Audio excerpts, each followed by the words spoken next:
maybe even across the world. We're in 16 countries across the world. So we're still live, and if you'd like an opportunity to tell the world why you support Ron Paul, just come over here on the right-hand side of the stage to our station, and we'll put you on live on the air. Tell everyone why you love Ron Paul. All right. Thank you very much, Steven Vincent. The Freedom Message, Monday through Friday from 3:30 to 4:30 p.m., bbsradio.com. My website is ronpaulradio.us. Right over here on the right. Come on over and share your spirit with the world. Advanced by Professor Carroll Quigley, who was Bill Clinton's teacher, by the way, when Clinton was a student at Georgetown University.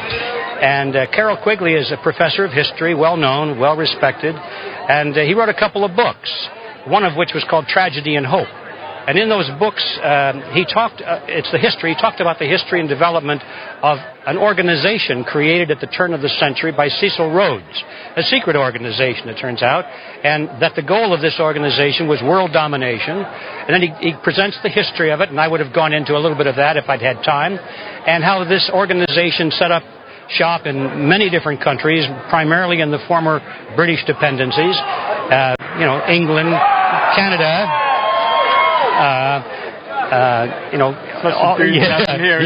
Australia and so forth, and including the United States. But in the United States, they called it the Council on Foreign Relations. I was just going to bring that up. Well, that is a direct descendant and an integral part of this organization that Quigley is talking about. So having covered that as the background, then we find out that the members of the society, which is world domination on the basis of collectivism. In line with your discussion, I had the opportunity to ask Dr. Paul a question during the press conference, and I noticed that so-called conservative Fred Thompson's slogan for his campaign is security, unity, prosperity, and a statement containing 3 references to the greater good.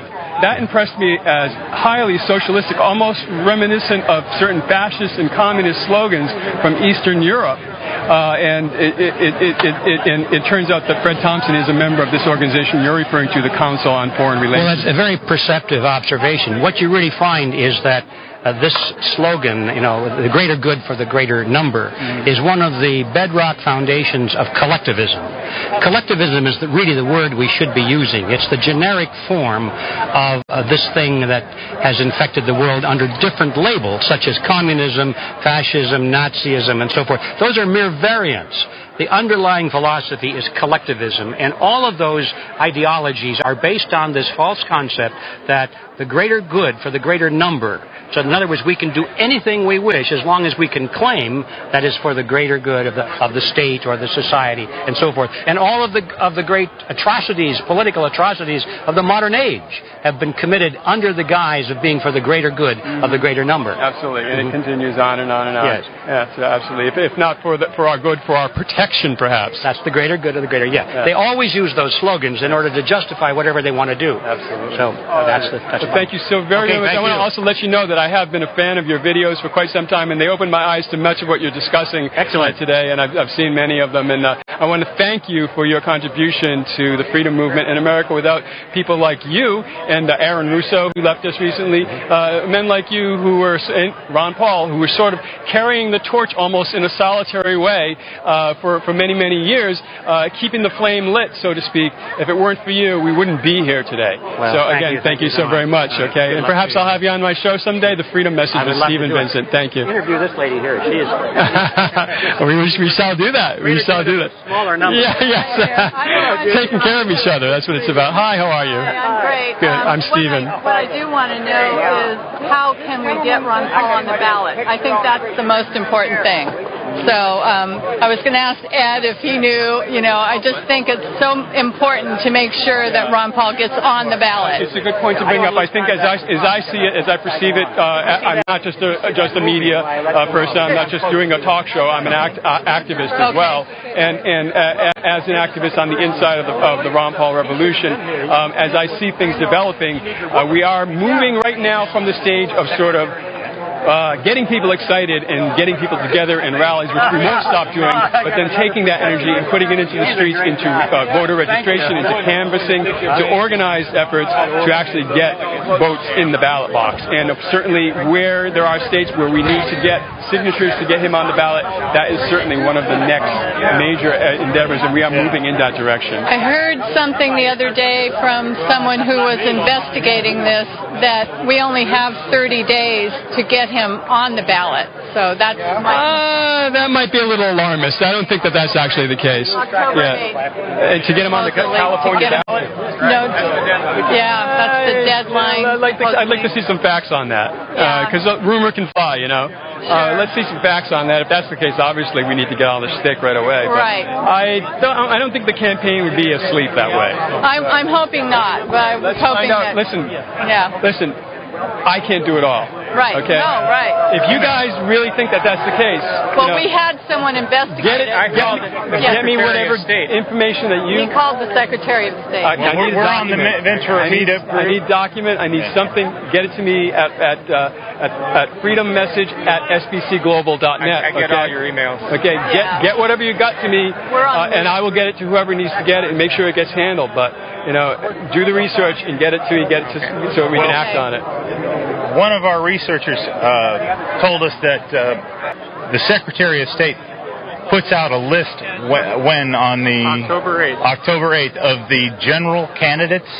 This is the California state ballot. California state ballot? Okay. And if Ron Paul is not on that list, I suggest that we find a group of lawyers or people who would be lawyers who want to put together some sort of a case against the Secretary of State to see if we can maybe do a little arm twisting, make them squirm a little bit to put Ron Paul back on the ballot. So if anyone who is a lawyer and wants to help us out, contact the Ventura Meetup, Ron Paul Meetup group, and speak with Alan Newman or Henry Nicole.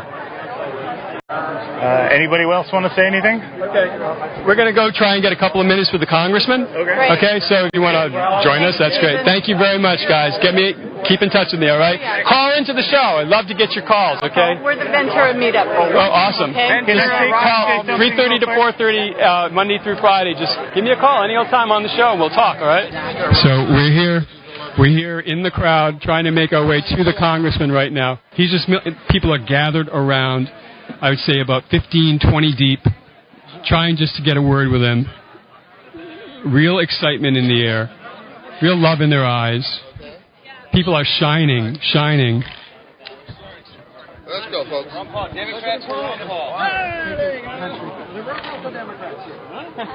He's signing autographs. Kent Snyder's leading him. I'm pressed, so I'm just saying that. They just won't let him go. They just won't let him go. They're gathered around, smiles on their faces, sun in their eyes. He's sweating. He's wiping his brow. He's wiping his face. He's sweating profusely. Big smile on his face, though.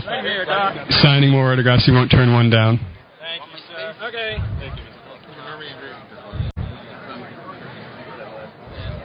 Thank you very much, Dr. Paul. Where's this one? Right here. Thank you very much. So we're going to follow the doctor over to the tent where he can get some shade because it's a little bit warm here. Lots of excitement in the air. Dr. Paul, would you like in your campaign platform to that of Andrew Jackson, considering that his platform was against the national bank and yours is against the Federal Reserve? Would you say there's similar? Very similar, along with Thomas Jefferson. That's right. He didn't like the national bank either. Comparisons to Andrew Jackson and Thomas Jefferson. Dr. Paul, will you pardon Ramos and Compiègne should you become elected?